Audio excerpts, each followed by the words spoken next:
The Palmer Park Art Fair celebrates the old while focusing in on the new. Now, the fair had been a popular event in the 70s, but it was just revived 3 years ago. And here to share details on this year's fair is the man behind it all, Director Mark Loeb. Good morning, Mark. Thank you so much for joining us. What can people expect if they come out to the Palmer Park Art Fair? Well, it's a very good professional art fair. We have over 90 selected artists from 15 states, including many great Detroit artists, including our poster artist, Ron Scarborough.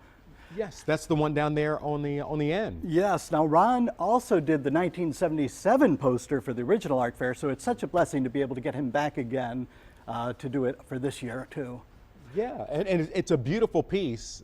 Yeah, that's the fountain there at the park, and his one from the 77 had a bunch of kids playing around the same fountain, so keeping that theme there. Yes. Now I'm looking at some of the pieces you have here, and it's a real range from metal to artwork to photographs and wearable art too. What we're finding is more and more of the best collectors have their walls pretty full, so the wearable art has become more popular, as well as the smaller 3D items that can be placed on mantel pieces and such.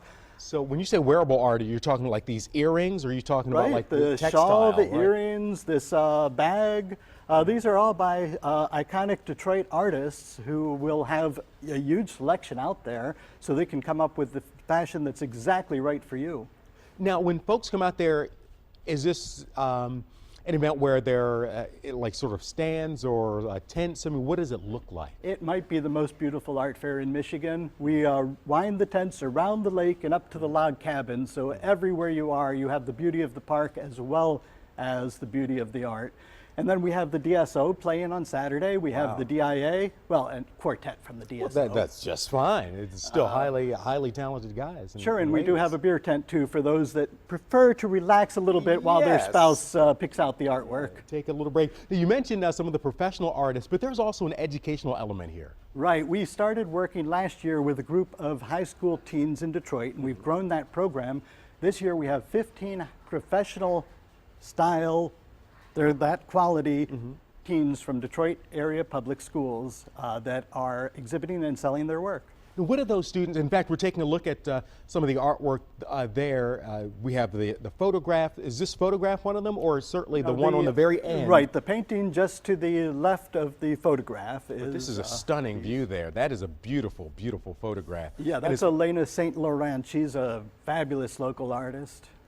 And of course, a lot of us will recognize the Boblo boat there in that photo. But that's right, a little bit of history here as well. Now tell us a little bit, where is the event taking place? When is it taking place? Is there a charge? We are absolutely free to come in and to park. Of course, we need you to come by art. That's how we support the artists. Absolutely. The event is at Palmer Park, which is along Woodward between 7 Mile and McNichols. You'll see lots of signs directing you where to park, and it's really easy to find once you get anywhere near there. And it's 10 to 7? Right, 10 to 7 on Saturday, 11 to 5 on Sunday. And like you were saying earlier, you're going to guarantee me that most of the time it's going to be beautiful weather. Yeah, we're trying to get some of that rain out of here. We have a big event here at Broadcast House too, our brightest and best, celebrating some of the smartest kids here in Metro Detroit. So we're looking at that forecast very closely as well. But thank you so much, Mark Loeb of the Palmer Park Art Fair. Alicia, back to you. All right.